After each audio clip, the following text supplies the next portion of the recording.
Bueno, por fin. Bueno, eh, primero mil disculpas por toda esta demora.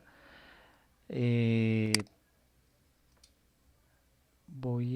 Listo ahí. Entonces, como les decía, esta temática la denominé realización de un óptimo proceso de planeación tributaria.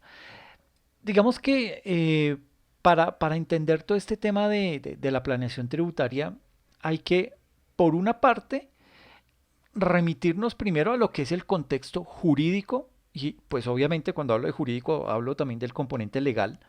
Eso es lo que le da validez a ese tipo de procesos. Pero pues también habrá que entender la parte contable y mirar cuáles son las mejores prácticas para implementar un buen proceso de planeación tributaria. Ahora, en Colombia, bueno, esto no es solo de Colombia, esos son muchos los países que... Me quito este aviso. Son muchos los países que, digamos que tienen una carga tributaria que sobre todo deben enfrentar los entes económicos y eso termina convirtiéndose, esa carga tributaria termina convirtiéndose como en un factor decisivo a la hora de poder diseñar cada uno de esos entes económicos sus estrategias de negocios.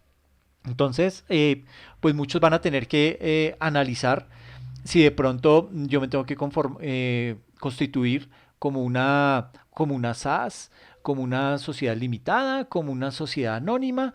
Dependiendo de esos componentes, pues yo voy a tener que también empezar a analizar qué es lo que más me conviene, ¿ok? Por eso es que la planeación tributaria, digamos que adquiere ese tinte o bueno, se constituye en esa herramienta fundamental para el buen desarrollo de cualquier ente económico. Entonces, en esta sesión vamos a abordar aspectos clave para poder realizar ese proceso de planeación tributaria de una manera eh, óptima. ¿Listo? Entonces, por ejemplo, vamos a determinar cómo nace la obligación tributaria, qué es la evasión, qué diferencia hay entre evasión y elusión y cómo realizar ese verdadero proceso de optimización. Entonces, digamos que una de las obligaciones fiscales que tiene todo contribuyente es precisamente la de pagar ese impuesto y específicamente el impuesto de renta, que más que todo hace como referencia a lo que obtenemos por fuentes propias, fuentes de renta, fuentes laborales, etcétera. Y eso pues se hace de acuerdo con unos plazos que están definidos dentro del calendario tributario nacional. Y aquí vale la pena destacar que el valor a pagar por ese impuesto puede ser disminuido mediante la aplicación de una serie de beneficios tributarios. Y ahí hay que empezar a mirar cuáles son esos beneficios tributarios que aplican. ¿Sí? No todos podemos aplicar a todos los beneficios tributarios, pero pues sí se puede de pronto entrar a analizar a cuál sí puedo acceder. Eh, digamos que para poder realizar ese proceso de planeación tributaria, mmm, debemos tener varios conceptos claros. Por ejemplo, ¿qué es precisamente esa obligación tributaria? ¿Ok? Bueno, digamos que aquí nos tenemos que remitir obligatoriamente a lo que dice la Constitución política. Y la Constitución nos indica, o bueno, la Constitución establece que son los ciudadanos y las personas las que deben contribuir al financiamiento de los gastos e inversiones del Estado dentro de conceptos de justicia y equidad. Y entonces aquí ya, digamos que el tema de el componente constitucional dice, ok, todos los ciudadanos deben pagar impuestos, ¿sí? Pero hay que hacerlo bajo esos preceptos o bajo esos principios de justicia y equidad. ¿Por qué? Porque es que como Estado yo debo tener unos recursos para poder operar, para poder prestarle a ustedes servicios de salud, servicios de educación, poder tener las vías en buen estado, etcétera, etcétera. Entonces, para eso yo necesito obtener unos recursos y esos recursos los voy a recaudar en la medida de la capacidad tributaria de las personas. A su vez, el estatuto tributario establece que los contribuyentes o esos responsables directos del pago de los tributos son los sujetos respecto de quienes se realiza el hecho generador de la obligación sustancial. Entonces, hay varios componentes dentro de de esa definición de obligación tributaria. Primero, que es un mandato de la Constitución política, es decir, eso no fue que se le ocurrió a alguien, ¿sí? Es la Constitución política de donde emana esa obligación. Segundo, dice que son los ciudadanos y las personas. Entonces ahí habrá que empezar a mirar cuál es la definición de ciudadano, ¿sí? Y cuál es la de personas. ¿Por qué? Porque es que si usted no es ciudadano, pero usted está obteniendo unos ingresos acá en el país, usted debería pagar impuestos sobre ese componente de ingresos que está obteniendo acá. Por eso hace la diferencia entre ciudadanos y personas, ¿ok? Obviamente, pues ya como lo decíamos, esos recursos son orientados al financiamiento de aquellos gastos e inversiones en los que incurre el Estado, pero en un concepto de justicia y equidad.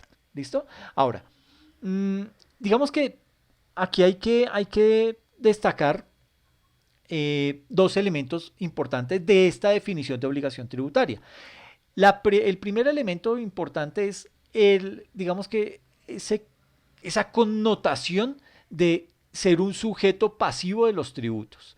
¿Qué es esa sujeción pasiva de los tributos? Es cuando la ley determina que una persona en particular está obligada a pagar un impuesto y establece también dentro de ese marco normativo, dentro de ese marco jurídico, me establece las condiciones bajo las cuales esa persona está obligada a pagar un impuesto.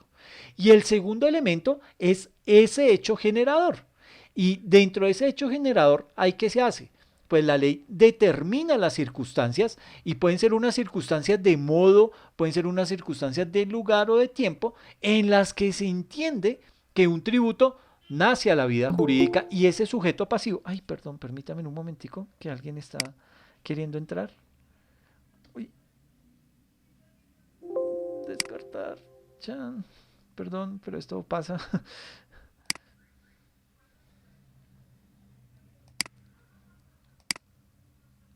Listo, bien. Salimos de esta. Eh, entonces, les decía que el segundo elemento importante acá es... aquí agrando esto. El, el segundo hecho importante de esta definición de lo que es la obligación tributaria, ay, miércoles, de lo que es la obligación tributaria, es básicamente las circunstancias, que pueden ser unas circunstancias de modo, tiempo, lugar, en las que se entiende que un tributo nace a la vida. Y aquí es bien importante saber quién está en capacidad de crear los tributos. Los tributos de carácter nacional los crea netamente el Congreso. Es decir, puede ser que el gobierno, en cabeza de su ministro de Hacienda, quiera crear un nuevo impuesto, pero no es que a él ya porque se le ocurrió crearlo, entonces ya nosotros vamos a tener que empezar a pagar el impuesto. No, eso pasa o surte un proceso al interior del Congreso en donde lo evalúan, determinan la conveniencia de ese impuesto, etcétera, etcétera, y nace a la vida jurídica. Ese tipo de impuesto, pues digamos que ya tiene toda la connotación y empiezan los sujetos pasivos a contribuir de esa manera partiendo de una tasa y de un hecho generador. ¿Ok? Eso es como para tenerlo claro. Obviamente, pues ahí está inmerso el sujeto activo, que es el Estado. ¿Ok? Pero entonces digamos que aquí lo que quiero que se lleven es que un impuesto no se lo crea, no nace de la nada. Un impuesto nace específicamente de surtir ese paso a través del Congreso de la República, diferente a los impuestos departamentales o municipales. ¿Ok? Esos impuestos pasan, digamos que para hacerme entender, hay un congreso más chiquito en los departamentos o en los municipios, eso se llama consejo municipal o departamental, y son esos entes que son elegidos también por el pueblo, por el voto popular, para que nos representen dentro de esos consejos. Esos también ahí, digamos que el alcalde está en capacidad de proponer la creación de un impuesto, pero es ese consejo municipal o departamental el que aprueba si se crea o no ese nuevo impuesto. Es decir, aquí los mandatarios, por más que hayan sido elegidos por voto popular, no tienen el poder ni la potestad de crear impuestos por sí solos. Ellos pueden hacer la propuesta, pero es el Congreso o los consejos municipales o distritales quienes están en capacidad de aprobar o de rechazar ese tipo de nuevos impuestos. Así las cosas, digamos que el concepto de obligación tributaria se vuelve importante porque de aquí se desprenden tres conceptos que son generalmente mencionados cuando vamos a realizar un proceso de planeación tributaria. En ese sentido, digamos que el primero de ellos tiene que ver con la evasión. Es decir, nace un impuesto, se empieza a recaudar, pero hay unos que no quieren pagarlo, ¿sí? Aunque cumplen la condición para pagarlo. A eso se le llama evasión, ¿ok? Entonces, su nombre mismo lo indica, evasión es evadir una responsabilidad, en este caso evadir su responsabilidad o su obligación de carácter tributario. Entonces, esa evasión puede darse por muchísimas causas. De hecho, es común digamos que en muchos países, dentro de los cuales está Colombia, aquí se vive una gran evasión de impuestos. La evasión en términos prácticos es cuando un contribuyente, o sea, la persona que está obligada por la ley a pagar ese impuesto, a pesar de que cumpla como sujeto pasivo, y cumple con el hecho generador, decide no realizar el pago o el recaudo del impuesto. ¿Ok? Eso, digamos que frente a lo que tiene que ver con la evasión. Pero no es el único conflicto. Tenemos también lo que es la elusión. Y la elusión es un concepto totalmente distinto de lo que es la evasión. ¿Sí? Eh, digamos que, venga, ¿cómo me hago entender? Digamos que de la ilusión han nacido nuevas políticas frente a las estrategias de planeación tributaria. Y usted mira, pero usted me está aquí diciendo que la ilusión es como un delito. Pues digamos que delito como tal, cuando se compruebe que usted realmente a través de una figura de ilusión está evadiendo impuestos, ahí se configura el delito. Pero entonces ya pasa de ser ilusión a ser evasión. ¿Qué es la ilusión? Acudir a maniobras, bueno, primero, acudir a algún vacío jurídico y por medio de unas maniobras jurídicas también, yo empezar a aprovecharme de ese vacío jurídico para no pagar algún tipo de impuesto. ¿Ok?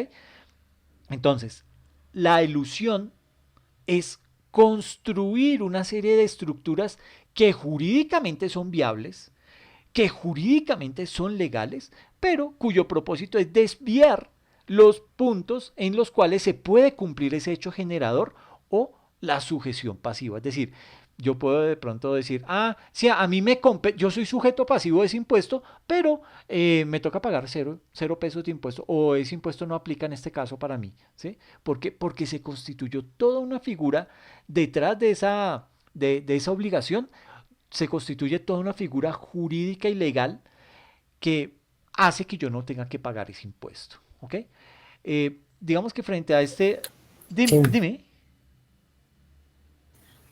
profe, una consulta. Sí, Pues una de las evasiones que también hacen las empresas, pues también es confiable, es sobre las cuentas de cobro, como por ejemplo algunas personas pues tienen su nómina, ¿sí? sí.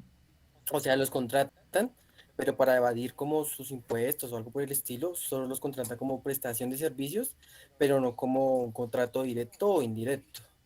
¿Sí me hago Sí. entender? Eso también es como una evasión, ¿sí? Eh, Pues está por parte jurídica, pero también las empresas lo hacen para beneficio de ellas.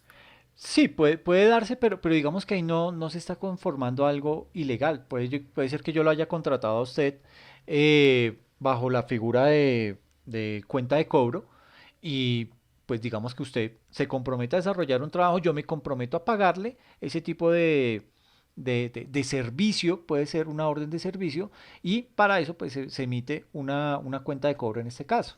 Pero no necesariamente ahí se está configurando un acto de evasión o de ilusión. ¿Sí? ¿Por qué? Porque digamos que ahí la norma le permite a ese empleador, digamos que es flexible en ese tipo de contratación, que no es la mejor, porque digamos que ahí no se está cubriendo temas de seguridad social, pero pues de pronto es algo esporádico, son unos honorarios puntuales que usted va a prestarme en la compañía y pues yo por eso me comprometo a pagarle una cifra, ¿sí? Entonces digamos que en ese orden de ideas no se configura en algo ilegal. Diferente a si de pronto yo tengo toda mi nómina bajo cuenta de cobro, pues digamos que ahí puede estarse configurando algo, pero habría que entrar a buscar una serie de argumentos mucho más sólidos porque yo podría, digamos que si yo logro demostrar que ese es el mecanismo con el cual yo estoy, digamos que no le estoy faltando al pago a la persona y además hicimos un contrato, fue de prestación de servicios mediante el cual usted me va a generar una cuenta de cobro y con la cual yo me comprometo a pagarle ese monto, pues ahí no estamos cometiendo nada ilegal porque usted aceptó las condiciones y yo le estoy cumpliendo las condiciones, ¿sí? Lo que pasa es que ahí hay una temática más de índole laboral en donde digamos que se tiene como una medición de hasta cuándo se le permite que esa persona pueda seguir cobrando mediante una cuenta de cobro y ese tipo de cosas, pero ya sería como meternos más al campo laboral, pero puntualmente ahí no se está configurando eso. Pero sí vamos a ver, y de pronto ahorita más adelante vamos a desarrollar un ejercicio en donde vamos a empezar a mirar cuáles son los flagelos que realmente se están viviendo desde la parte impositiva y aparte vamos a entrar a mirar cuál es la forma óptima de poder realizar un proceso de planeación tributaria. ¿Listo? Ahora, este tema de ilusión, vuelvo y digo, no es que sea un delito, ¿sí? Delito es cuando a través de esos vacíos jurídicos yo me estoy aprovechando de esos vacíos jurídicos para evadir impuestos. ¿Ok? Ahí ya se configura el delito. Pero por medio de la ilusión, hasta que no me comprueben, eso no es ningún delito. Entonces, mmm, por ejemplo, ¿qué puede llegar a ser ilusión? Yo digo, bueno, mire, imagínese que yo puedo traer una mercancía de China, pero China tiene, para poder nacionalizar esa mercancía de China, eso tiene un impuesto más alto, tiene un arancel mucho más alto. ¿Por qué? Porque es para proteger también la economía colombiana, es para que no nos invadan esto de productos chinos de pronto de mala calidad a un menor costo y eso deteriore la economía en el país. Entonces, frente a eso, ¿qué hace el gobierno? Crea unas políticas con el propósito de proteger la economía nacional. En aras de eso, pues una de las primeras reacciones es colocarle un arancel mucho más alto. Es más o menos lo que hacía Trump cuando estaba enganchado con China y le ponía básicamente cada vez más aranceles a las importaciones chinas. Entonces, acá pasa lo mismo, se graba con una tasa mucho más alta. Entonces, ¿qué pasa? ¿Yo qué hago? Yo digo, ok, yo me traigo yo compro la mercancía en China porque es que es el mejor negocio, es muy barata y la puedo vender facilito acá porque obviamente pues la voy a vender a un precio mucho más económico. Pero como viene etiquetado y viene de pronto facturado vía China, entonces aquí cuando llegue la DIAN me lo va a detectar y me va a decir, no señor, esto está grabado a tanto. Entonces me va a costar más. Por ende, ¿qué hacen las empresas? Y esto es un ejemplo, no es que literalmente funcione de esa manera. Entonces, yo lo mando yo hago la compra a China, cuando llega a China, cuando ya sale el carguero con mi container lleno de mercancía de productos chinos, lo llevo de pronto qué sé yo, a Costa Rica. En Costa Rica, los productos chinos no están con un arancel más alto. Hasta de pronto tienen un convenio y no les cobran. ¿Sí? Entonces, yo aprovecho eso, yo creo una figura jurídica, eso se le llama un vehículo societario, es decir, como una filial allá en Costa Rica, con mi nombre y la tengo bien constituida, y hago esa importación desde Costa Rica. Me aprovecho de ese beneficio, ¿ok? ¿Y qué hago allá? La reetiqueto. Entonces digo, ok, esto ya no es mercancía de China, ya no va a decir made in China, o perdón, made in China, sino que va a decir es hecho en Costa Rica. Y de pronto Colombia y Costa Rica tienen un convenio en donde el arancel es más bajito o es nulo. Entonces, estoy trayendo mercancía de China que estoy reetiquetando en Costa Rica y la estoy metiendo a Colombia de una manera legal. ¿Ok? Eh, eso es tramposo al 100%, pero esas figuras son difíciles de detectar por parte de la DIAN, ¿sí? La DIAN tendría que hacer un convenio con Costa Rica y decirle, oiga, permítame hacerle seguimiento a esta empresa que yo sé que tiene allá una sucursal y él me está trayendo ropa, me está trayendo mercancía de Costa Rica, pero yo necesito que él me certifique que en efecto esa mercancía la está comprando allá. Entonces de pronto ya tengo un cliente que me vende facturas y yo le digo, venga, vendan una factura ahí por, qué sé yo, $10,000. Y ese es el valor de la mercancía. Y con ese valor me la despacha, yo la entro y totalmente legalizada. Entonces me estoy aprovechando de unos convenios que existen entre países para yo poder meter la mercancía acá sin que eso me cueste más en términos impositivos. Entonces, figuras como esas hay un resto, ¿sí? A eso la DIAN le llama elusión agresiva.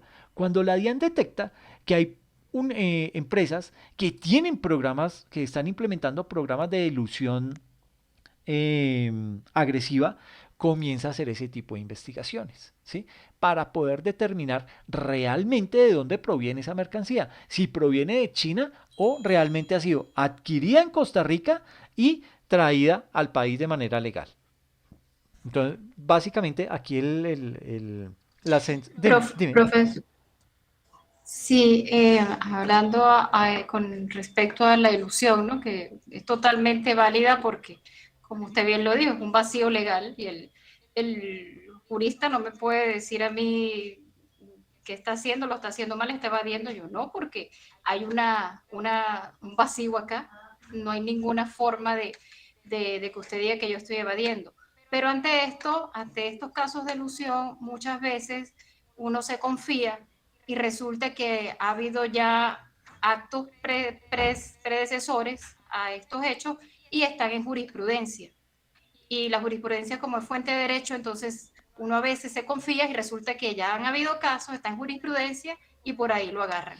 Sí, eso es totalmente cierto. Ese es uno de los mecanismos que tiene la DIAN para hacerle seguimiento es decir, para enjuiciar a alguna organización que está a través de una figura de ilusión cometiendo algún tipo de delito. Es válido, es un tema que se ve digamos que con cierta frecuencia, pero para cuando usted va a cometer algo de ilusión agresiva, a usted le toca obligatoriamente asesorarse de un abogado tributarista. ¿Con el propósito de qué? Poder mirar, poder tener no sé si acervo bibliográfico quepa, cuando uno dice que tiene que documentarse frente a esos actos de jurisprudencia que ya existen en la justicia colombiana para poder determinar si esa figura que yo voy a implementar acá ya no ha sido sujeta a través de la jurisprudencia y por la cual de pronto me puedan llegar a juzgar más adelante. ¿Ok? ¿Quieres complementar algo? No, gracias, No, no, profesor. no, no, a ti. Muy Y amable. es un tema que es válido. Pero digamos que frente a estos, digamos que en temas de elusión agresiva, los países se han ido poco a poco alineando o se han ido como empezando a colaborar entre ellos, ¿sí? Para poder determinar y poder reducir ese tema de evasión que se hace a través de ilusión con el propósito de que los países pues puedan aumentar su recaudo. Eh, sí, aquí está también todo el tema, enmarcado el tema de sacar los recursos del país, llevarlos y esconderlos en otros países, por lo general en paraísos fiscales. Entonces, que para eso se está trabajando ahora en una ley en donde a nivel internacional se está determinando que aquellas empresas que están sacando sus recursos van a tener que pagar de todas maneras una tarifa de un impuesto a nivel internacional del 15% de esos ingresos que pueden estar recaudando, pero que a la vez están sacando del país. ¿Listo? para esto hay un ejercicio al final en donde vamos a mirar esa temática. Entonces, en primera instancia tenemos lo que es la evasión, en segunda lo que es la elusión, pero en tercero tenemos lo que es la optimización. Entonces, la optimización, esto es un concepto que es bastante novedoso, ¿sí? Y básicamente tiende a ser una forma de planeación en la cual el resultado no necesariamente es el de eludir la obligación tributaria. La optimización tributaria es el proceso de planeación que casi todos los contribuyentes realizan de forma tal que puedan atender tanto las reglas tributarias que existen en el país sin que eso pueda llegar a entenderse como un abuso tributario y pueda llegar a tener algún tipo de efecto en su carga tributaria. ¿Ok? Eh, Estos tres elementos, evasión, elusión y optimización, digamos que han generado que surjan nuevas perspectivas en el mundo, y eso lo vamos a ver más adelante, y es muy importante tenerlos en cuenta. ¿Por qué? Porque muchas veces esa planeación tributaria puede caer o bien sea en términos de evasión o bien sea en términos de elusión, ¿ok? Y en esos casos, ese tipo de prácticas podrían llegar a estar sancionadas por la ley, sobre todo en elusión. Entonces, una pregunta que siempre se realiza en el marco del proceso de planeación tributaria es básicamente, la planeación tributaria siempre implica un efecto económico en la carga tributaria del obligado o de ese sujeto pasivo. La respuesta a esta pregunta tiene varias particularidades. ¿Qué tipo de particularidades tiene? Pues digamos que en primera instancia, no siempre la perspectiva o el hecho económico se mide desde la carga tributaria, es decir, desde el costo tributario de las operaciones. También se puede llegar a medir desde la perspectiva del flujo de caja, es decir, la disponibilidad de recursos y de capital de trabajo. Y en segunda instancia, otra particularidad que tiene es que la planeación tributaria no siempre va a tener el propósito de reducir los costos tributarios o de poder maximizar el flujo de caja. También se puede llevar a cabo con el propósito de realizar una adecuada gestión de la administración de los impuestos, y cuando usted tiene una muy buena gestión de la administración de los impuestos, ¿qué pasa? Usted va a evitar que surjan situaciones de riesgo, como por ejemplo multas, sanciones, que apliquen o que le vayan a cobrar a la compañía o a ese contribuyente. Ahora, casi siempre la planeación tributaria tiene como objetivo optimizar la carga tributaria de los contribuyentes o bien sea la disponibilidad de sus recursos. Entonces, digamos que aquí digamos que, ¿será que la planeación tributaria solo aplica para el impuesto sobre la renta o su alcance puede llegar a otras clases de impuestos? Digamos que generalmente la planeación tributaria se realiza para el impuesto sobre la renta, ¿sí? Ahora, esto no quiere decir que no se pueda para temas de IVA, para temas de ICA, etcétera. No, también se puede aplicar. Lo que pasa es que es en una menor proporción. Digamos que cuando usted va a aplicar eh, temas de planeación tributaria, por lo general lo hace sobre el impuesto que más impacto tiene en su economía, en sus utilidades. Y ese por lo general resulta ser el tema del impuesto sobre la renta. ¿Ok? Entonces,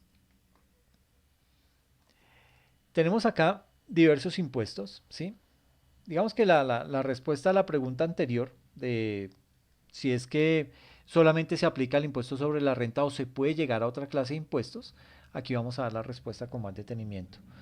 Eh, la respuesta a esa pregunta es sí. ¿Por qué? Hay que recordar que los impuestos transaccionales, o como se le conoce mejor como impuestos indirectos, tienen su hecho generador cuando sucede una transacción específica. ¿Y eso qué significa? Que realizar procesos de planeación tributaria sobre esos hechos puede llegar a considerarse elusión, ¿sí? Por eso es que generalmente la planeación tributaria no se enfoca en ese tipo de impuestos, pero se puede llegar a hacer, ¿sí?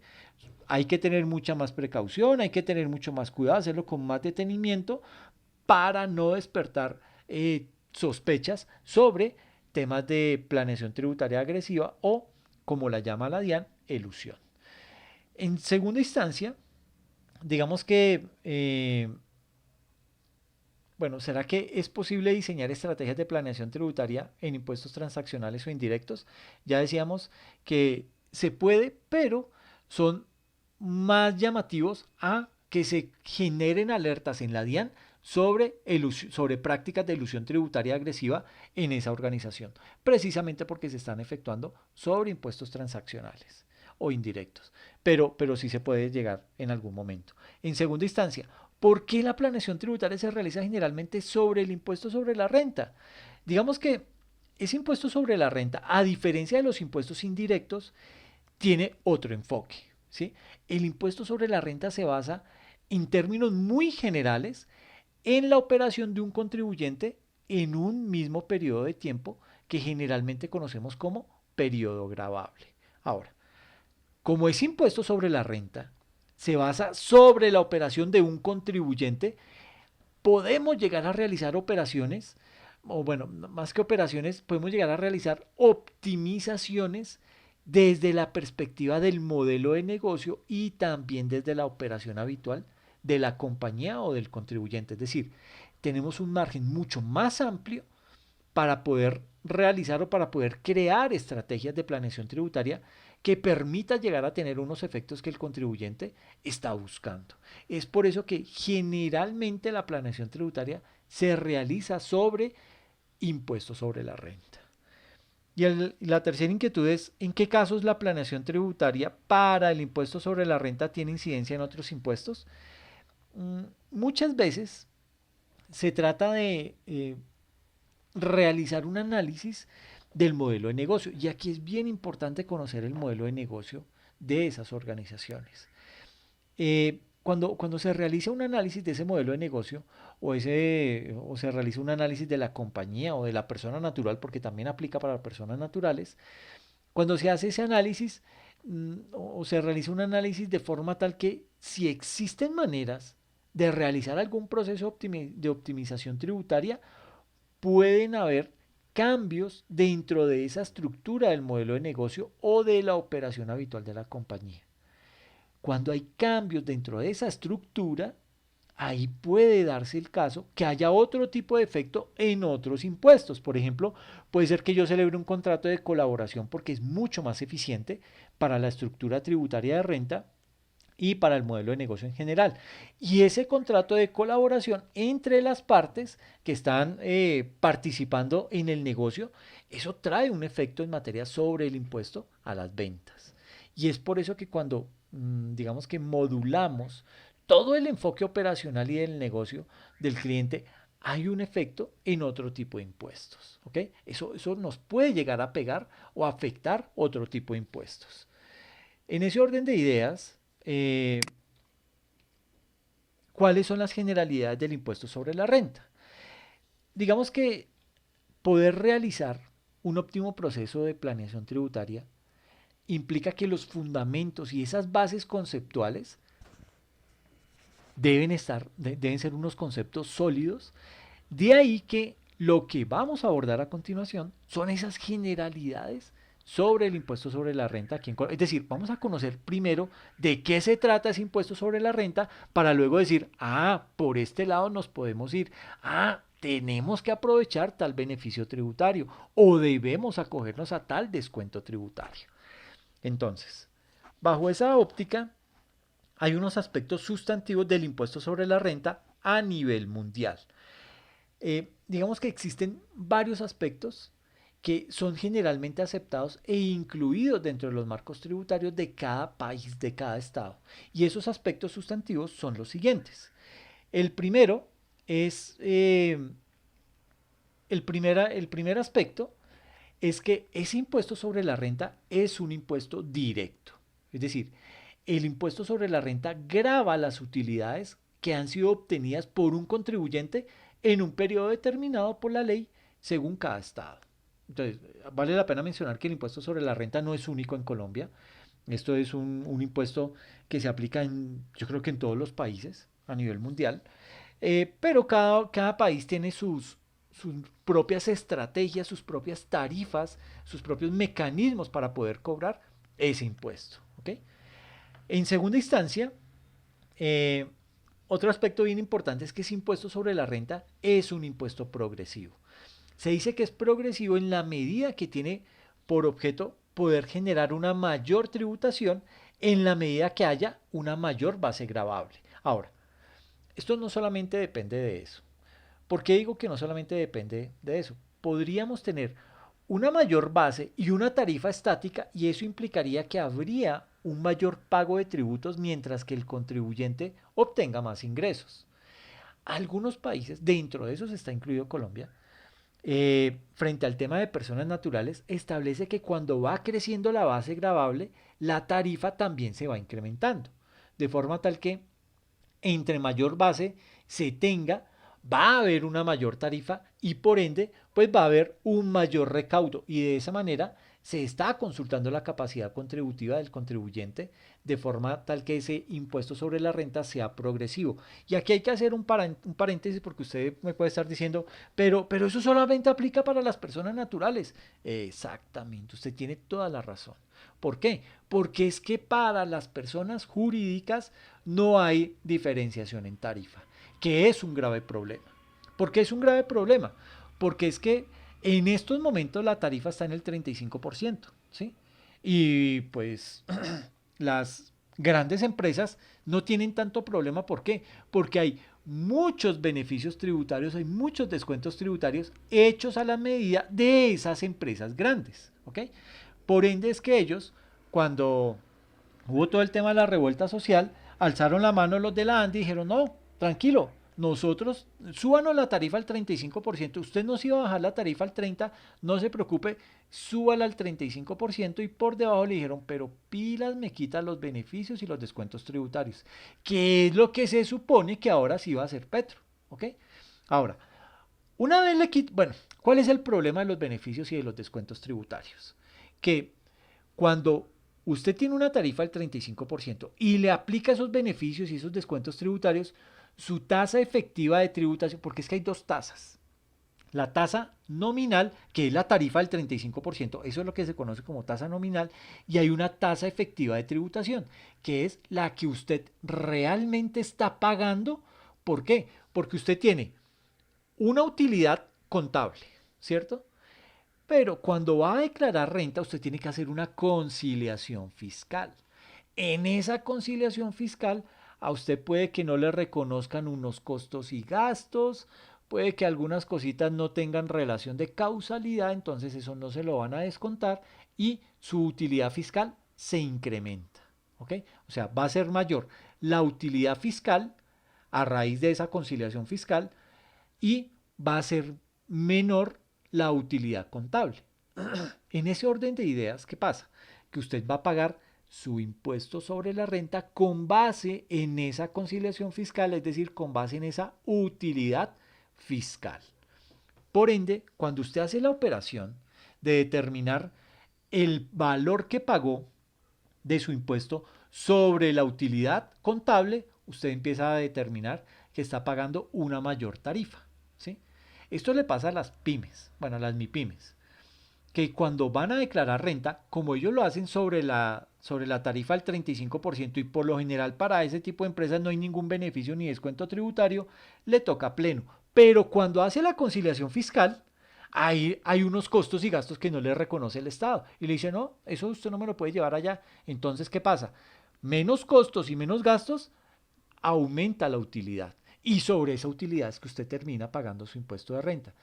Es decir, las más pequeñas empresas del país, que son las que más mueven el empleo en el país, son las que más tasa efectiva de tributación alta tienen. Están teniendo una tasa, si la tarifa hoy es del 35%, para esas empresas lo que realmente están terminando pagando es una tarifa entre el 42 y 47%. ¿Ok? Eso es totalmente injusto. ¿Injusto por qué? Porque se supone que las grandes empresas son las que más deberían pagar, pero como hay beneficios y descuentos tributarios hechos a la medida de ese tipo de empresas, ¿qué pasa? Que su conciliación fiscal disminuye la utilidad fiscal y terminan pagando una tasa efectiva de tributación del orden del 15, del 18 hasta del 20%. Es decir, 15 puntos menos de lo que es la tarifa nominal. Y cuando estamos hablando de eso, en montos muy grandes, ahí es cuando el bolsillo del Estado se empieza a desajustar. ¿Ok? Por eso es que uno de los proyectos de esta reforma tributaria es quiten esos beneficios, quiten todos esos descuentos tributarios y que las empresas grandes empiecen a pagar lo que realmente es. Muy bueno sería si empiezan a implementar tarifas con base en montos de ingresos para las empresas, porque es que las, vuelvo y reitero, las MIPIMES son las que mueven casi que el 95% del empleo en Colombia. Entonces, bajo esa perspectiva, hay que también buscar cómo favorecer a ese tipo de empresas y no tratar de que estas sean las empresas que más tengan la carga tributaria en el país. ¿Ok? Y el último aspecto del impuesto sobre la renta, Pero dime. pues quería comentar algo con respecto a este punto, profesor, que a veces uno en la contabilidad de la empresa se enfoca tanto en la parte financiera y desconoce en muchos aspectos a veces las normas tributarias que, o sea, cosas tan pequeñas como no tomar en cuenta que las facturas estén bien realizadas para que puedan soportar y puedan pasar a conciliación fiscal y puedan deducirse. Entonces, ese tipo de cosas hay que tener mucho, mucho ojo. Y creo que entra dentro de lo que es la planeación tributaria, porque yo tengo que estar pensando, pues estoy haciendo mi contabilidad, pero yo voy hacia una conciliación. Entonces, revisar que esas facturas estén con las normativas para que los gastos puedan ser deducibles. Exactamente, eso es bien importante. Ese es el primer punto por el cual hay que arrancar con esa planeación tributaria. Pero sí, es bien Eh, relevante el problema. Ya te doy la palabra. ¿Me recuerdas tu nombre? ¿Tú también fuiste la misma de la jurisprudencia? Jenny Cedeños, Jenny Cedeño. Jenny Cedeños. ¿Tú fuiste también la que me habló acerca de la jurisprudencia? ¿O fue Sí, otra? Ah, profesor. ok, perfecto, muy bien. Y hubo otro señor que participó en otra... Ah, cuando me hizo la pregunta de las cuentas de cobro, ¿quién era? Perdón. yo, profe, Daniel ¿Daniel? Ok. Daniel, ¿cómo es tu apellido, viejo? Páez. Páez, muy bien, muchas gracias. Recuerden que esto les voy Eh, colocando punticos. Cuéntame. sí, sí, sí, profe, otra de las cosas que también puede ser muy importantes, bueno, que está ahorita y que todos tenemos de saber, pues es los documentos electrónicos, que también tienen que ser deducibles en la renta. Y ya, pues, de lo que he visto, es lo que la DIAN quiere tener pruebas de que si están declarando bien y que si esa información, si lo está dando bien a la DIAN, como la Radian y demás documentos electrónicos que pues es un poco complejo, pero se debe hacer. Sí, y frente a ese, digamos que hoy en día, y todo esto pues gracias a la ciencia de datos y a que pues la DIAN realmente está aprovechando todo ese volumen de información que está recaudando, ¿qué hace? La DIAN ya está en capacidad de empezar a determinar, bueno, gracias al nuevo código CU creado por el DANE, ¿qué hicieron? Reclasificaron a todas las organizaciones. Las empresas hoy en día están organizadas y están clasificadas por sectores. Entonces, por ejemplo, el sector de las pinturas. Entonces, ok, con base en el código que usted reporta, ahí ese código CU, ya la DIAN dice, ok, todas estas empresas empiece a identificarme cuál es el monto de sus costos en un periodo contable. Y comienzan a sacar todos esos cálculos, pum. Dice, mire, el promedio de los costos de una empresa que se dedica al sector de las pinturas es del orden del 52% de sus ingresos.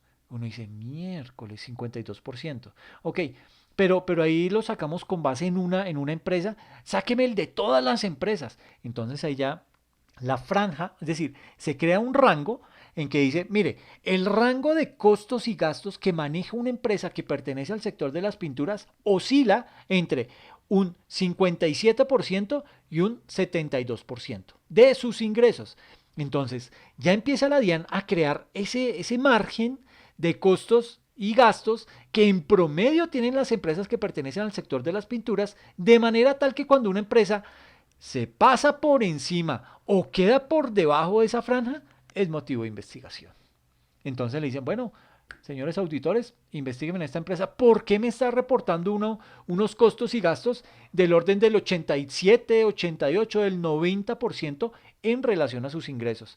Pídanle todos los soportes, hagan toda una auditoría con la acidez que se realiza acá en la DIAN y empecemos a mirar a ver si es que están haciendo algún acto de evasión. Y le llegan a esas empresas y comienzan a pedirle de todo.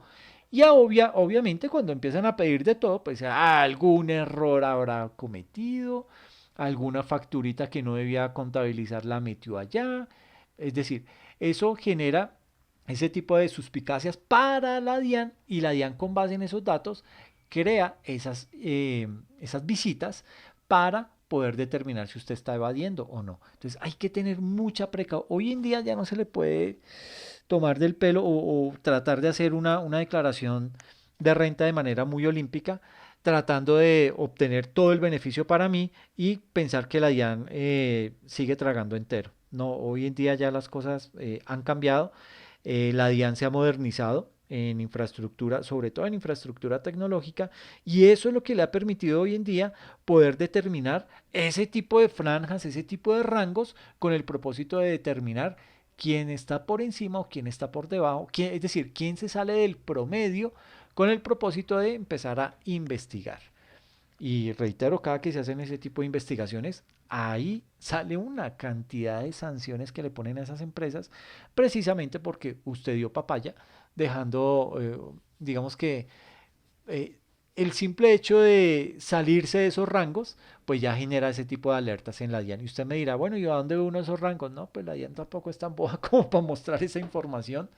La DIAN lo maneja de manera interna, pues precisamente porque si no, entonces todo el mundo se da cuenta y no se vaya a pasar de ahí porque entonces viene la DIAN y nos visita. No, son datos que sacan. Obviamente, pues no siempre se puede manejar el mismo rango por situación económica, por flagelos, por alguna cosa, esos rangos pueden disminuir o aumentar, pero vuelvo y lo digo, se hace con base en la información que reporta todas las empresas que pertenecen a ese sector. ¿Ok? Entonces, esa es ahora una de las herramientas que tiene la DIAN para hacer seguimiento a las demás compañías. ¿Ok? Entonces hay que tener mucha precaución con eso porque en cualquier momento damos papaya y nos cae una visita de la DIAN y esas no son tan chéveres. ¿Ok? El último aspecto que les quería comentar es lo que tiene que ver con lo que se conoce como la fuente. ¿Ok? Frente a este tema de la fuente, digamos que los estados generalmente graban los ingresos que son obtenidos por un contribuyente dentro del territorio, es decir, dentro de Colombia. Ahora, eh, digamos que los residentes, digamos que en muchísimos estados, se les graba las rentas obtenidas en ese país. Por ejemplo, yo soy residente colombiano, pero yo voy a hacer un trabajito a Perú. ¿Sí? Entonces, no, venga, no, don Alexander, que queremos que venga aquí a Perú y nos haga una consultoría. Listo, voy para allá, chan, y hago y analizo y todo ese tipo de cosas y presento mi factura o mi cuenta de cobro. Le digo, mire, esto es lo que vale mi servicio. Ah, ok, listo, don Alexander, no hay ningún problema. Entonces, le vamos a pagar $10,000. Listo, claro. Pero sobre esos $10,000, ellos me practican a mí una retención en la fuente. Entonces, sobre esos $10,000 yo puede ser que no va a recibir sino apenas $9,000. Me descontaron el 10%. Ok, listo. Esas son las normas del país. Pues yo llevo, pago cubro esa obligación tributaria con el gobierno de Perú. ¿Listo? Entonces, básicamente con ese descuento que me hicieron, es como si yo hubiera declarado renta allá en Perú. Entonces, pagué a una tarifa del 10% con base en los ingresos que obtuve. ¿Qué pasa? Que yo me traigo esos $9,000, los convierto aquí a Colombia y entonces ya esos $9,000 equivalen a, póngale a 36 millones de pesos. Y entonces ya esos 36 millones de pesos cuando entran a mi cuenta me inflan mi ingreso, ¿sí? Y cuando yo vaya a pagar renta, entonces no solamente voy a pagar los ingresos que tuve acá en Colombia, sino que esos 36 millones también los voy a tener que contemplar. ¿Qué pasa? Que la norma es clara. La norma dice, mire, nosotros sabemos que con el tema de la globalización y que los convenios y todo esto entre países, pues yo no le puedo grabar a usted doble vez. ¿Sí? Ese ingreso de esos $9.000 que procedían de Perú, que realmente eran 10.000, pero usted pagó lo que le compete, ese 10%, que en este caso fue lo que le retuvieron. Estoy hablando de una tarifa que se me vino a la cabeza, pudo ser un 12, pudo ser un 15%. Entonces, pero digamos que ese 10% que usted pagó allá, usted cumplió esa obligación allá en Perú. O sea, usted no está cometiendo ningún acto de evasión, pero usted ya pagó un impuesto sobre esos $10.000. Cuando usted se trae esos $9.000, aquí no le tienen por qué cobrar impuestos sobre eso. ¿Por qué? Porque eso se llama doble imposición. Y la doble imposición está prohibida por constitución. Entonces, esos ingresos que yo traigo de Perú, ¿por qué? Porque digamos que cuando hay eso aplica cuando hay un convenio entre países. Por ejemplo, el convenio de la CAN. La CAN es la Comunidad Andina de Naciones y a esa pertenecen Perú, Bolivia, Ecuador y Colombia. Entonces, qué dice el convenio? Que podemos hacer negocios, que nos podemos movilizar, que tenemos unos aranceles más económicos, etcétera, etcétera. Y entre esos está que existe un convenio de no doble imposición. Entonces, cuando yo me vaya a Perú a hacer esa consultoría y traiga esos $9.000, esos son exentos de renta. ¿Ok? Entonces, eso hay que tener mucho cuidado porque si no usted terminaría pagando un 35% sobre esos 36 millones de pesos y esos son como 10 millones de pesos. Entonces, usted no solamente está pagando el 10% que le descontaron allá en Perú, esos $1.000, que aquí equivaldrían a 4 millones de pesos, más lo que le están cobrando acá del 35%. Bueno, el 35% estoy haciendo como si yo fuera una persona jurídica. Pero digamos que si fuera una persona natural, dependiendo del nivel de ingresos, pues me aplico una tarifa, pero póngale que es la tarifa al 30%. Entonces, 30% sobre 36 millones es fuerte. Entonces, yo terminé pagando realmente un impuesto sobre unos ingresos que tuve del orden de, dijimos que eran 4 millones allá en Perú, más 10 millones acá, 14 millones, y me había hecho y digamos que había hecho una transacción o había prestado un servicio que costaba más o menos 40 millones. Entonces terminé pagando muchísimo más sabiendo que hice un trabajo dentro de un país que está protegido, que está cubierto bajo un mismo convenio con Colombia. Entonces, frente a eso hay que tener eso también presente. Y en eso también por ahí empieza la planeación tributaria. Busque empresas que pertenezcan o que estén cubiertas por ese tipo de convenios para que usted se vea beneficiado. ¿Ok? Entonces, es importante también conocer ese tema de la fuente, de dónde provienen los recursos y en la medida de lo posible conocer esos estados que realmente tienen algún tipo de convenio que nos pueda llegar a favorecer. ¿Ok? Entonces, básicamente, ese concepto de fuente, digamos que es importante. ¿Por qué? Porque los países tienden a tributar cuando algo se origina dentro de su territorio. Es decir, todas las personas son contribuyentes del impuesto y pagan respecto de esas rentas que han obtenido dentro de ese país y que se consideran son fuentes de renta nacional en ese estado. Entonces yo pagué un 10% sobre esos $10.000 que obtuve en Perú porque esa es la tarifa allá y yo lo pagué. O sea, a mí me lo descontaron por derecha y yo ya tengo yo puedo reclamar ese certificado en donde me dice, mire, usted tuvo acá unos ingresos de $10.000 y por esos $10.000 pagó $1.000 de impuestos. ¿Ok? Ese es mi soporte para hacer que esos $9.000 que yo entré acá y que convertí luego a pesos, son exentos del pago de renta. ¿Ok? Ahora, eh, digamos que, y continuando acá, con los aspectos sustantivos del impuesto sobre la renta en Colombia, digamos que en el caso de Colombia hay algunos aspectos que son bien importantes resaltar para efectos de planeación tributaria sobre el impuesto sobre la renta. Entonces, digamos que lo primero que hay que decir es los sujetos pasivos, ¿sí? La normatividad tributaria en nuestro país establece que las personas naturales y las personas jurídicas que se consideren residentes para efectos fiscales están sometidos a imposición por sus ingresos o rentas de fuente mundial. Esto quiere decir que pagan impuestos sobre la renta por los ingresos que obtengan en Colombia, pero también por los ingresos que puedan obtener en otros estados del mundo. Entonces imagínense que yo no hice ese negocio en Perú, sino que lo hice en Chile. Y en Chile no tenemos convenio. ¿Ah? O puede que haya algún convenio, pero no existe un convenio de no doble tributación. Entonces, ¿qué pasa? Me graban allá y cuando yo traiga la plática acá, me la van a grabar también. ¿Ok? ¿Por qué? Porque soy residente fiscal en Colombia, pero tuve unos ingresos afuera y esos están grabados acá en Colombia. ¿Ok?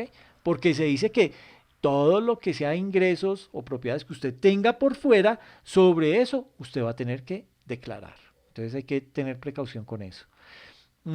Otro aspecto importante es que para efectos de la fuente, Colombia tiene establecido expresamente cuándo un ingreso es considerado de fuente nacional o cuándo es considerado un ingreso de fuente extranjera. Por regla general, un ingreso es considerado de fuente nacional cuando el hecho que lo origina se realiza en Colombia. Por ejemplo, una prestación de servicios dentro de Colombia.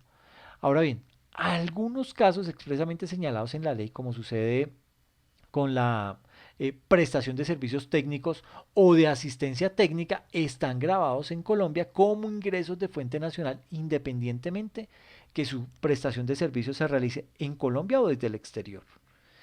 En tercer lugar, hay que hablar acerca de lo que es la tarifa. Eh, Como lo hemos mencionado, pues las personas naturales tienen unas tarifas que son de carácter progresivo.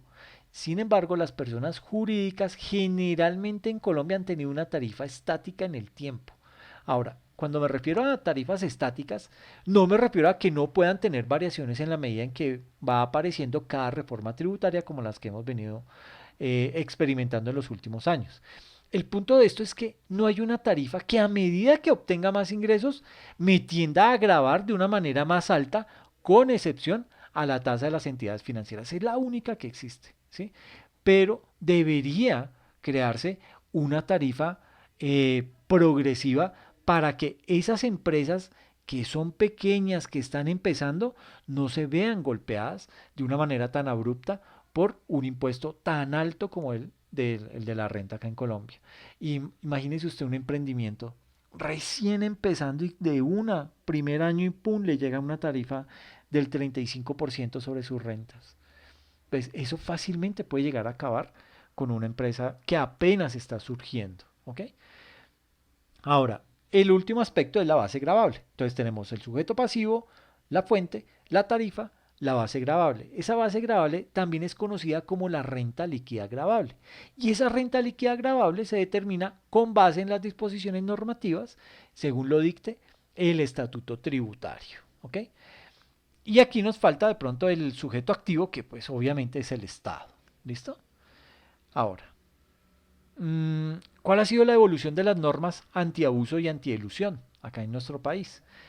Hay que tener en cuenta que cada vez que se promueve una reforma tributaria en Colombia, que es cada año y medio en promedio, se incluyen disposiciones que tienden a prevenir estrategias de planeación tributaria agresivas, que es el ejemplo que les colocaba de traer mercancía de China, pasarla por Costa Rica, reetiquetarla y traerla legal aquí a Colombia.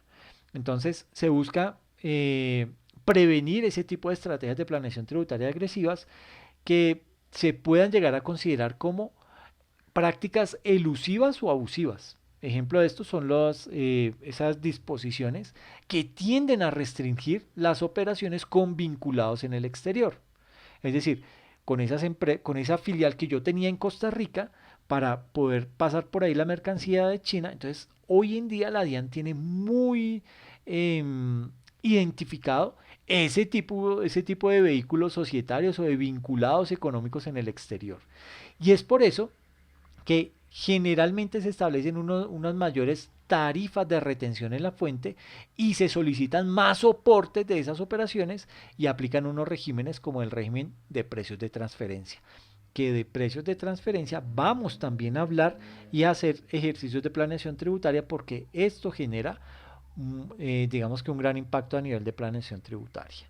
Entonces, digamos que en los últimos 10 años Colombia ha tenido 7 reformas tributarias. Bueno, aquí hay más. Aquí me quedé en la ley 2010 del 2019. ¿Sí? Pero digamos que eh, esas reformas tributarias han venido cambiando las disposiciones y han venido también cambiando las normas antiabuso y antielusión. ¿Sí? ¿Por qué? Porque es que el componente tributario debe estar a la par y a la vanguardia de nuevos eventos que se presenten gracias a la globalización, gracias a los convenios internacionales, gracias a los tratados, todo ese tipo de cosas, eh, digamos que abonan el terreno para realizar prácticas de elusión agresiva y que pueda llegar a derivar en evasión.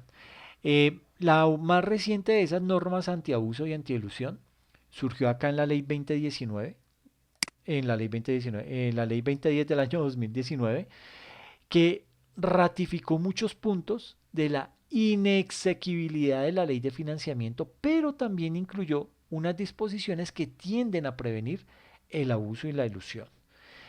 Y aquí es importante tener en cuenta que desde el 2013 la OCDE, Club de Caché, al cual pertenece Colombia, eh, desde esa época, desde el 2013, la OCDE ha promovido las acciones BEPS, que básicamente tienden a prevenir que existan enfoques de planeación tributaria agresivas o elusivas, y esos BEPS establecen algunas recomendaciones para que los estados puedan incorporar dentro de su normativa propia eh, y digamos que vayan orientadas o tengan el propósito de prevenir ese tipo de prácticas. Colombia ha incluido diversas acciones dentro de sus disposiciones normativas, pero obviamente todavía nos falta muchísimo frente a eso. Y aquí entonces es cuando surge un aspecto bien importante y es de lo que estábamos hablando ahorita, de la tasa efectiva versus la tasa nominal. Ese es otro concepto que debemos tener claro. El de la tasa efectiva versus la tasa nominal de tributación son dos conceptos muy importantes que debemos tener presente para la planeación tributaria en el impuesto sobre la renta y obviamente pues también para su cumplimiento. Entonces, en primera instancia, digamos que tenemos que hablar acerca de lo que es la tasa nominal. La tasa nominal es la tarifa del impuesto sobre la renta que está expresamente prevista en la ley y que se aplica sobre la renta líquida gravable, que es diferente a la utilidad comercial del negocio. Sucede que esa tarifa para el año gravable del 2021 estaba en el 31% y se esperaba que para el año gravable del 2022 esa tarifa bajara al 30%, pero pues eso no fue así. Y viene luego entonces lo que es la tasa efectiva de tributación. Esa tasa efectiva es la correlación. ¿Qué es correlación? Es relacionar dos variables independientes. Eso es correlación. Entonces aquí con la tasa efectiva se dice que es la correlación entre el impuesto efectivamente pagado con relación a la utilidad contable del negocio. Entonces yo les decía, uno hace su, digamos que usted tiene ya calculada en su contabilidad cuál fue su estado de situación financiera, hizo su estado de resultados, dedujo la utilidad, pero cuando está haciendo la conciliación fiscal, hay algunos costos y gastos que por norma no le van a reconocer. Entonces, esa utilidad contable va a ser diferente a la utilidad fiscal. ¿Por qué? Porque es que hay unos costos y gastos que no le van a reconocer. Entonces, su utilidad fiscal se incrementa. ¿ok? Y al incrementarse, pues usted va a pagar es el impuesto sobre esa tasa fiscal. Entonces ahí es en donde el tema se desajusta, ¿ok?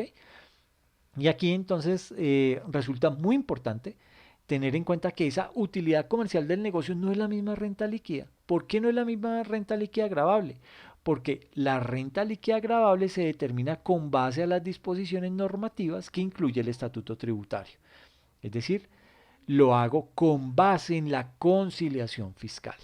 Y entonces aquí ya nos metemos a ver un ejemplo con el propósito de tener una mayor claridad al respecto. Digamos que tenemos una tablita. En esta tabla tenemos la siguiente información. Tenemos la partida, tenemos la contabilización NIF o como se dice en inglés, IFRS, qué de lo contable pasa a lo fiscal, ¿sí? Tenemos una diferencia porque esto nos va a generar una diferencia entre la parte contable y entre la parte fiscal y vamos a tener una justificación. ¿Listo? Entonces, digamos que aquí en la columna denominada partida, aquí vamos a relacionar los ítems que vamos a estar depurando. Costos, ingresos, gastos, etcétera, etcétera. ¿Listo? En la columna del estándar internacional o de las NIF, pues ahí vamos a estar trayendo las partidas de la contabilidad, ¿sí? Aquí en lo fiscal, pues vamos a traer, de acuerdo a lo que nos dice el estatuto tributario, vamos a tener que decir, ok, ¿qué de esto contable aplica o en qué porcentaje reconozco para la parte fiscal? Y desde el punto de vista de la diferencia, pues no hay que ser un sabio para deducir qué es la diferencia entre lo contable y lo fiscal. Eso me va a dar una diferencia y la voy a tener que justificar. ¿Listo? Entonces, imagínense que tuvimos unos ingresos de 142 mil millones. Estos ingresos son los mismos tanto para la parte contable como para la parte fiscal. ¿Sí? Ahí me los llevo tal cual. Y es que ahí es donde uno dice, ok, pero me tira duro con los costos y gastos, pero no me ayuda con los ingresos. Sí, desafortunadamente ellos son los que crean las leyes. ¿Ok? Entonces, bueno, aquí no hay ninguna diferencia, por ende no tengo que justificar absolutamente nada. Eh, el siguiente ítem es los costos de ventas. Entonces, para yo tener esos ingresos de 142 mil millones, tuve que incurrir en un costo de ventas de 124 mil millones, que es igual en la parte fiscal. Es decir, no hay diferencia, no tengo ninguna justificación que realizar. Luego, aquí ya se empieza a poner complicado el tema, porque vienen los gastos de administración. ¿Ok? Los gastos de administración fueron de 2 mil millones de pesos, ¿sí? Para nuestra parte contable, para las NIF, pero por disposiciones expresas del estatuto tributario no podemos reconocer los 2 mil millones como deducción sobre ese impuesto de renta, sino digamos que 1.600 millones. ¿Ok? Es decir, la diferencia entre estos dos es de 400 millones negativo, que eso puede ser cuando yo meto aquí dentro de gastos temas como sanciones, indemnizaciones, depreciaciones. Entonces, eso no lo puedo deducir de la parte fiscal. Entonces me toca eh, llevarme no los 2 mil millones que me dio la parte contable, sino apenas los 1.600. ¿Ok? Entonces ya voy descuadrado en 400 millones. Pero no se preocupen que esto tiende a empeorar. Entonces, luego tengo unos gastos de ventas. Tuve unos gastos de administración en donde no me reconocieron 400 millones de pesos. ¿Listo? Pero tuve unos gastos de ventas por el orden de 5.400 millones, de los cuales solamente en la parte fiscal me reconocieron 4.400 millones, es decir, 1.000 millones que no me reconoció la parte fiscal. ¿Por qué? Porque eran unos gastos sin soportes, eran unos gastos que no tenían relación de causalidad ni nada de eso. ¿Qué es no tener relación de causalidad? Imagínense que por allá en la década de los 90, a finales de la década de los 90, aquí en Colombia, la Toyota tenía una filial. Esa filial movía mucha plata, sobre todo porque hacía contratos o convenios con entidades públicas. Entonces, por ejemplo, la Toyota le vendía los carros a la policía. Eso era un mundo de plata impresionante. ¿Qué pasaba? Que estos amigos de Toyota, por lo general eran todos japoneses, pues su cultura, porque a eso le llaman cultura, su cultura les permite a ellos festejar ese tipo de convenios yéndose a una whiskería con todos sus amigos y allá celebran. ¿Y qué celebrar? Encerrarse como 2 días en ese bar con todo pago para ellos y sus acompañantes. Entonces, cuando un día llegó la Diana y le hizo una visita a la Toyota, le encontró todas esas facturitas de todos esos bares, facturitas bien elevadas del orden de 40, 50, 70 millones de pesos en 2 noches. Y decían, bueno, ¿y esto qué? Le decía, no, no, no, pues lo que pasa es que nosotros en Japón celebramos cuando hacemos un contrato, invitamos a la otra parte para celebrar con ellos y sí hacemos eso, que eso es nuestra cultura, ¿qué hacemos? Entonces le dijo la Diana, no, mis amores lindos, a mí me da mucha pena con ustedes, pero eso no tiene ninguna relación de causalidad con el objeto social, así que eso ustedes me lo pagan. Eso usted no me lo puede descontar. Usted además se hace merecedor a una sanción y me tiene que pagar tanta millonada de pesos. ¿Sí? Obviamente, al día siguiente llamaron los gerentes de la Toyota en Japón a decir que cómo era posible, que eso era injusto, no sé qué, si se más. Y eso derivó en la salida de Toyota de Colombia. Pero, pero mire, ese tipo de... Eso es sinvergüencería, ¿sí? Y lo pasaban por factura, lo pasaban como gastos de ventas, ¿sí? Eso no tenía ninguna presentación, ¿sí? Entonces, pues afortunadamente la DIAN descubrió ese tipo de situaciones, le cayó con todo e hizo que pagaran lo que les correspondía. Hay otra partida, se denomina otros gastos, están contemplados desde la parte contable 300 millones, pero únicamente la parte fiscal nos reconoce 100 millones, es decir, vamos descuadrados en 200 millones. ¿Por qué? Porque son gastos que hacen referencia al gravamen a los movimientos financieros, unos intereses moratorios, otros gastos no deducibles, en fin, en esa depuración, imagínense, ya vamos perdiendo 1.600 millones de pesos, que no me reconocen como deducibles dentro de la parte tributaria. Entonces, pues esa parte se vuelve algo bien difícil para la organización, ¿ok? Entonces hay que tener mucha precaución frente a ese tema. Ahora bien, mm, si miramos las últimas 3 filas, en la primera tenemos el resultado contable para esa compañía que en ese año fue de 10.300 millones de pesos. ¿Mm? Pero en la parte fiscal no fue de 10.300 millones, sino fue de 11.900 millones. Es decir, tenemos una diferencia de 1.600 millones de pesos. ¿Ok? Esos 11.900 millones que tenemos acá relacionados resultan del depuramiento de esa base fiscal, es decir, de la renta líquida en relación con la utilidad comercial, y es sobre esa utilidad, sobre esos 11.900 millones, que vamos a aplicar la tasa nominal. ¿Ok? Entonces, la penúltima fila habla aquí yo le tengo una tarifa del 33%. Digamos que si le calculamos el 33% a estos 10.300, me da un impuesto a pagar de 3.399 millones. Pero si yo le aplico el 33% a estos 11.900 millones, me da un pago de impuesto de 3.927 millones de pesos. Es decir, estoy pagando 528 millones de pesos de más. ¿Ok? Eso es lo verdaderamente problemático. Eso es lo que están pagando muchas de las pymes acá en Colombia. ¿Ok? Son factores que realmente pueden llevar a la quiebra a una organización como estas. ¿Ok?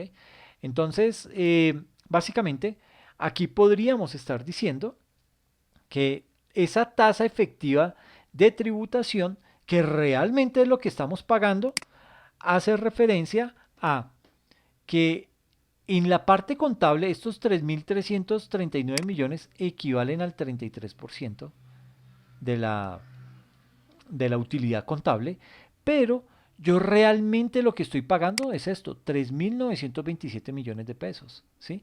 Y si yo tomo esos 3.927 millones de pesos y los divido sobre estos 10.300 millones, me da que mi tarifa efectiva de tributación es del 38.1%.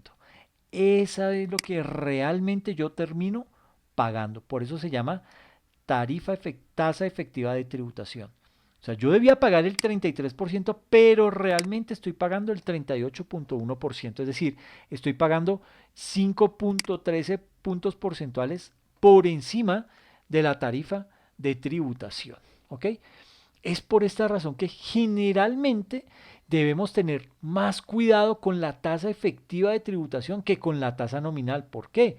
Porque por disposiciones legales no siempre se termina tributando sobre la utilidad comercial. Porque, como lo vemos en este ejemplo, hay muchos gastos que no son deducibles. Por ejemplo, el 4 por mil solo es deducible el 50% de esos gastos, ¿sí?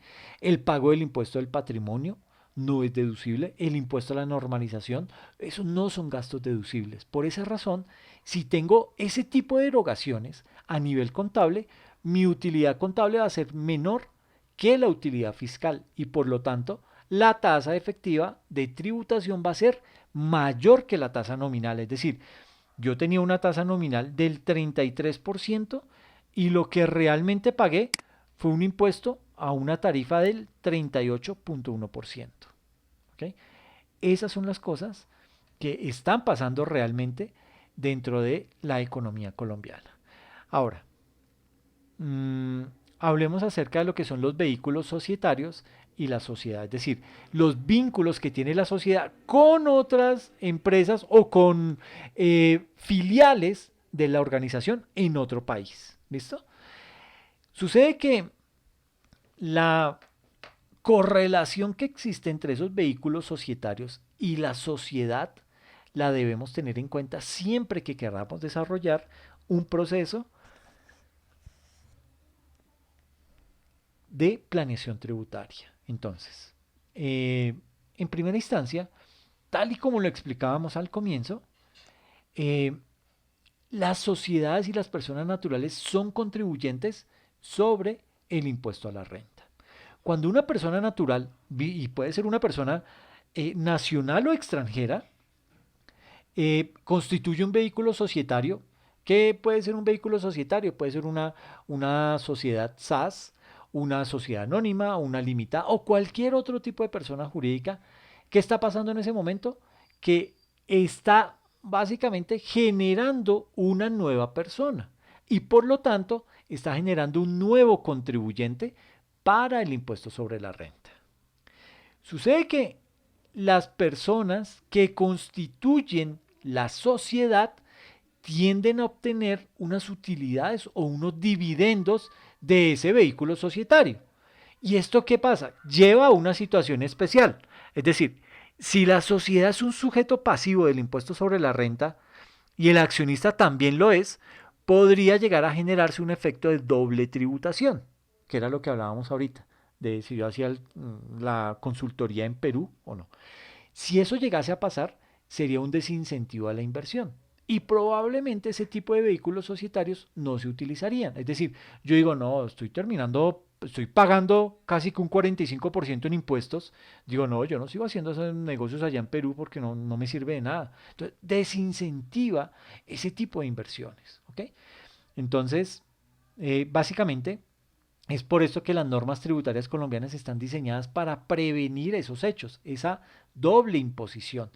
Pero también tiene como objeto procurar la doble no imposición, es decir, que por yo no irle a cobrar dos veces el impuesto, de pronto deje de cobrarle, ¿sí? Que también es grave. Es decir, ahí en ese tipo de casos, ninguno de los dos sujetos realizarían el pago. ¿Ok? Entonces, básicamente, las normas están diseñadas para prevenir la doble imposición, pero también procurar evitar la doble no imposición. ¿Listo? Entonces, no porque no, por mi temor a cobrarle de pronto doble impuesto, no termine yo cobrándole nada, ¿sí? Entonces, eso también estaría mal. Veamos lo siguiente. mm, tenemos, supongamos que usted es un accionista de una sociedad anónima. Aquí la tenemos, ¿sí? Y con el tiempo, usted decide constituir otra empresa que se denomina, bueno, es una SAS, ¿ok?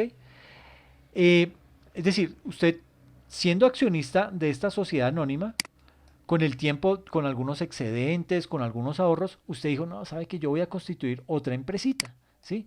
Pero la voy a constituir como una SAS. Es decir, usted decidió formar un nuevo negocio bajo esa figura en donde usted es el socio mayoritario, ¿listo? En esta SAS, digamos que usted desarrolla su objeto social durante un año y obtuvo una utilidad de 200 millones de pesos al final del periodo, ¿sí? Cuando usted tiene que presentar la declaración de renta, ¿qué pasa? Le dice, ok, usted va a pagar renta y lo va a tener que hacer sobre una tarifa del 32%, es decir, el 32% sobre 200 millones me da 64 millones. Es decir, 200 menos 64 millones le da una utilidad por distribuir de 136 millones de pesos. Eso a una tasa del 32%. Y en este caso se configura, digamos que aquí todavía no hablemos de configuración de doble impuesto. Aquí estamos haciendo simplemente lo que usted está cumpliendo como SAS. Usted tuvo que presentar su declaración de renta, usted hizo su pago y listo. ¿Ok? Ahora bien, cuando usted obtenga ese ingreso, estos 136 millones de pesos, porque recuerde que usted es el mayoritario, cuando usted, digamos que tiene tiene ese ingreso como accionista de esta sociedad anónima, ¿sí? Porque aquí usted dice, cuando va a presentar declaración de renta, aquí como accionista de esta empresa, usted estos 136 millones se los lleva para allá, ¿sí? Es decir, por distribución de dividendos, usted va a tener unos ingresos, pero además va a tener que reflejar en su declaración de renta estos 136 millones que obtuvo aquí en esta SAS. ¿Ok? Eso es, digamos que hay que tenerlo ahí perfectamente claro. Entonces, mmm, digamos que si no existiese ninguna norma que permitiera obtener ese ingreso como no grabado, usted tendría que pagar impuesto sobre estos 136 millones. ¿Ok? Entonces, estaría mal. ¿Por qué estaría mal? Porque es que usted aquí sobre estos 200 millones pagó 64 millones y le quedó una utilidad de 136 millones. Pero como usted también es accionista de otra empresa, cuando usted va a presentar esa declaración, le dicen, ah, mire, estos 136 millones, también me los debe grabar a una tarifa del 32%, es decir, le va a cobrar 43 millones 520 mil pesos. Es decir, usted terminó pagando 107 millones 520 mil pesos. En total de una utilidad que obtuvo de 200 millones. O sea, más del 50% lo tuvo que pagar en impuestos. Y eso no tiene ninguna presentación en un país. ¿Eso qué hace? Desestimula la creación de empresas en el país. Es decir, usted aquí con esta SAS, usted creó empresa, usted creó empleo, usted creó ingresos para el gobierno y el gobierno, la forma de agradecerle es cobrándole doble impuesto. Entonces, eso es lo que se evita o lo que se trata de evitar con el tema de la doble no imposición. Por esa razón es que el artículo 49 del Estatuto Tributario dispone que cuando la utilidad haya estado sujeta a imposición en la sociedad que va a distribuir los dividendos, ese receptor de los dividendos, en este caso usted, pero como accionista de esta sociedad anónima, ¿sí?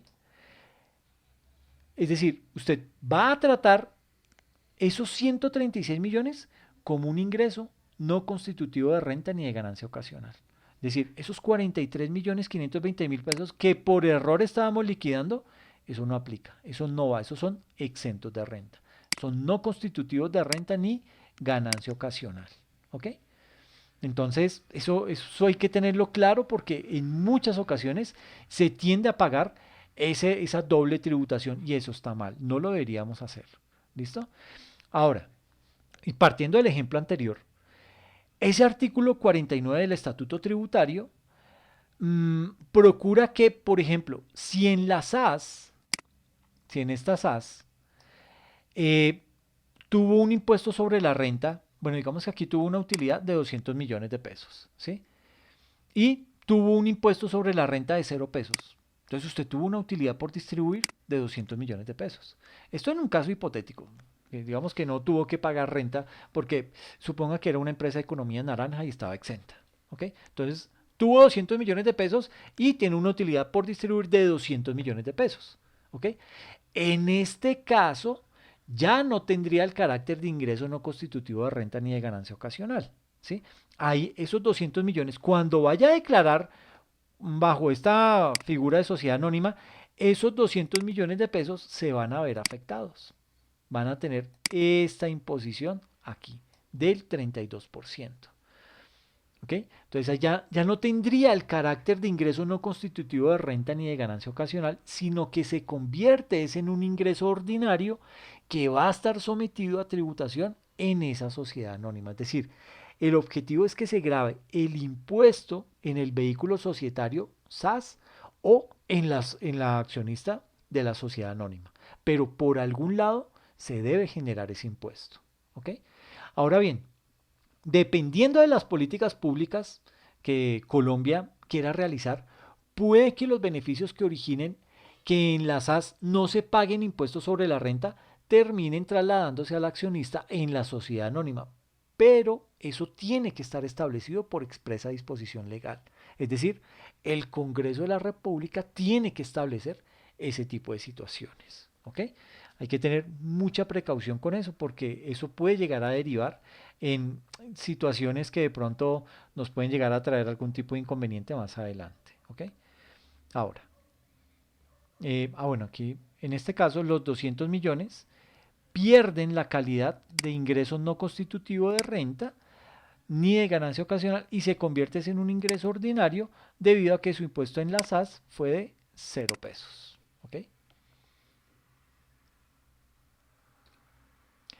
¿Cuáles son las generalidades de la planeación tributaria entonces?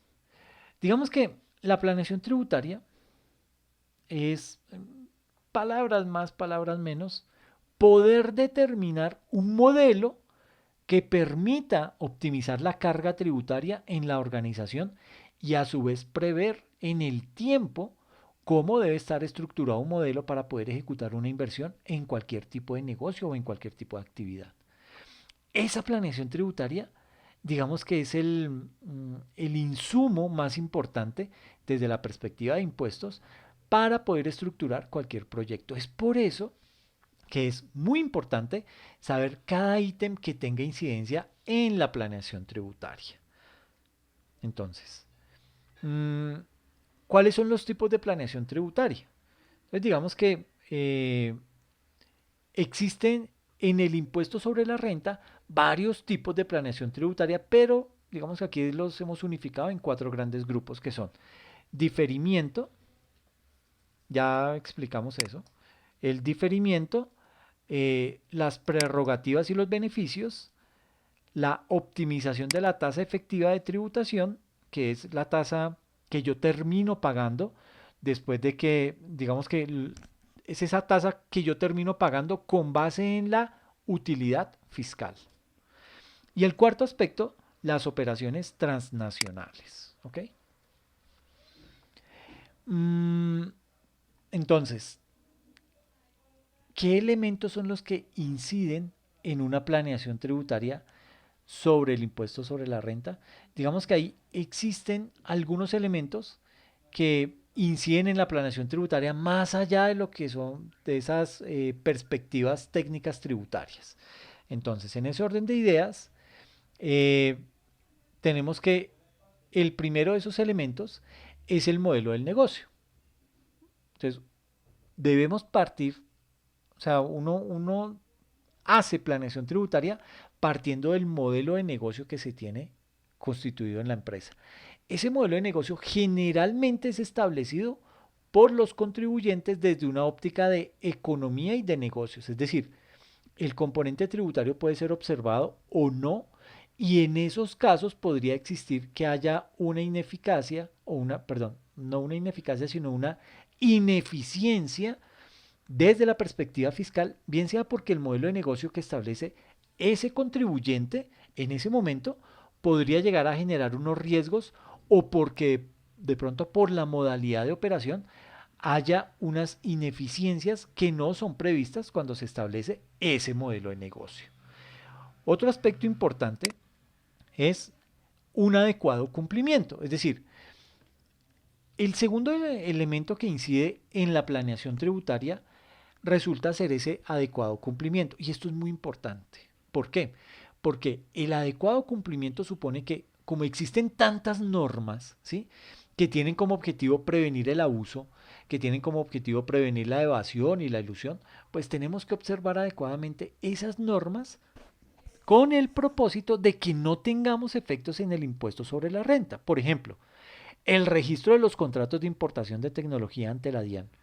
Si no observáramos el adecuado registro de esos contratos en la DIAN en el término que prevé la norma, que actualmente son 6 meses, desde la suscripción de dicho contrato, cuando hagamos un pago al proveedor de ese contrato de importación de tecnología, el gasto no va a ser deducible. ¿Y eso qué va a hacer? Nos va a aumentar nuestra tasa efectiva de tributación. Es por eso que el cumplimiento se vuelve absolutamente importante en este tipo de casos. El tercer aspecto son las operaciones internacionales. Digamos que ese elemento, las operaciones internacionales, mmm, digamos que de una u otra manera, en el mundo tributario se ha entendido que cuando hay operaciones internacionales, sobre todo entre vinculados económicos, hay una estrategia de planeación fiscal, ¿sí? Aunque no siempre es cierto, debido a que las compañías y el mundo globalizado en el cual vivimos, pues ya es más una dinámica empresarial que una estrategia de planeación tributaria. Y ese elemento tiene que observarse y la planeación tiene que estar enfocada a evitar que existan sobrecostos tributarios por esas operaciones que se realizan a nivel del mundo. ¿Ok? Y el cuarto y último aspecto importante de declarar es el grupo económico. ¿Qué pasa? Que cuando tenemos la existencia de grupos económicos y ya tenemos un mayor número de contribuyentes del impuesto sobre la renta, no solo en Colombia, sino alrededor del mundo, las estrategias tienen que estar diseñadas para poder cumplir con una tasa efectiva de tributación macro. Puede ser que en algunos casos una compañía multinacional establezca otra compañía en Colombia cuya tasa efectiva de tributación sea muy alta en comparación con otras compañías del mismo sector económico. Pero también puede ser que cuando se ve el grupo en general, esa tasa efectiva de tributación no sea tan grande. ¿Cuándo puede suceder eso? Cuando establecemos un tipo de estrategia de planeación tributaria a nivel macro. ¿Qué quiere decir todo esto? Que para poder efectuar una planeación tributaria hay que tener en cuenta todos los aspectos de la compañía, desde el modelo de negocio hasta el tipo de transacciones que se está haciendo, pasando por los diferentes vinculados económicos que se tienen. ¿Ok? Eso es bien importante, porque desde el momento mismo en que usted tenga pleno conocimiento de ese actuar de la empresa, es ahí el momento en el que usted va a poder realizar planeación tributaria. Ahora, esa planeación tributaria, en principio, ¿uno qué hace? ¿Cuál es el primer paso para efectuar planeación tributaria? No tener que atrasarse con los impuestos, porque si usted se empieza a atrasar con impuestos, son multas lo que le vienen después. Entonces, lo primero que usted tiene que hacer es estabilizar o estandarizar esos procesos que liquidan los impuestos para poderlos pagar a tiempo y empezar a evitar ese tipo de sobrecostos a nivel de la empresa. Una vez usted ya tiene controlado todo el tema del pago de impuestos, las liquidaciones, las fechas, todo eso ya sabe cómo tiene que cumplirlo, ya ahí sí puede usted empezar a dar el siguiente paso y es mirar qué tipo de estrategias son las que me aplican a mi modelo de negocio para poder acogerme a algún beneficio, algún descuento o tratar de mirar que cumpla con todas características para que los costos y gastos en los que incurro en el desarrollo del objeto social en mi organización, yo los pueda descontar de mi utilidad y de esta forma pueda llegar a pagar un impuesto de renta mucho más bajo. ¿Ok? Pero es decir, yo arranco primero no teniendo que pagar multas y segundo, ya cuando tengo controlado todo el tema del pago de impuestos en los momentos adecuados, liquidándolos bien, liquidándolos correctamente y todo eso, ya puedo yo dar el siguiente paso y el siguiente paso es atacar la tasa efectiva de tributación. No seguir pagando tasas que me resulten más elevadas que la nominal. Si yo logro empezar a bajar esa tasa efectiva de tributación al monto de la tasa nominal, eso es planeación tributaria. Y ahí usted está haciendo un excelente trabajo. Entonces hay que propender por eso. ¿Listo? No sé si de pronto tienen alguna duda, alguna inquietud frente al tema, a lo que hemos desarrollado el día de hoy.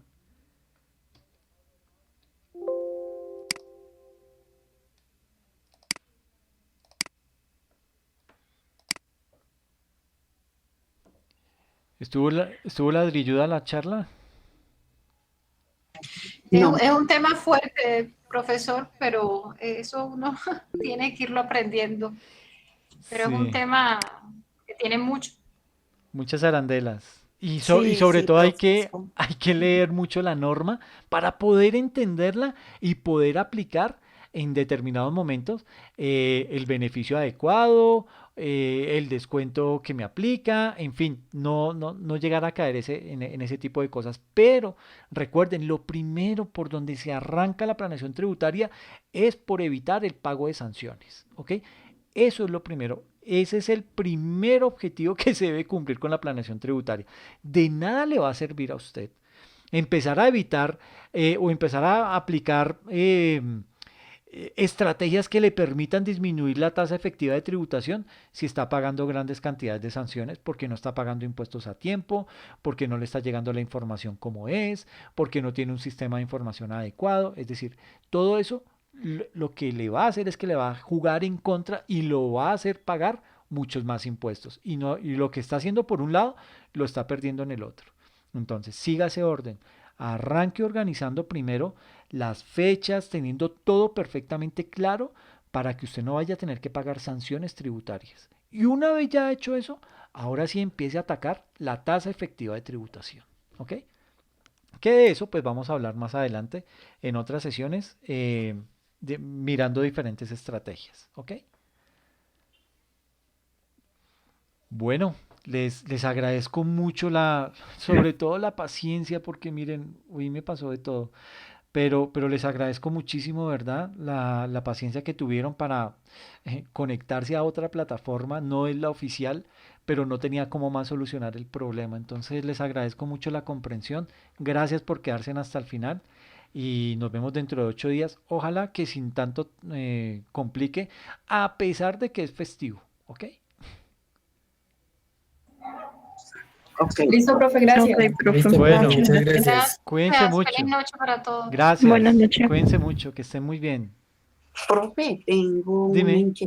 tengo una inquietud, pero pues me gustaría tener la charla con usted solamente. Sí, Sí, esperemos claro. que todo se retire. Claro, no hay problema. Listo. Ay, espérame, paro la grabación. Porque Listo. Sí, sí. dame un momentico.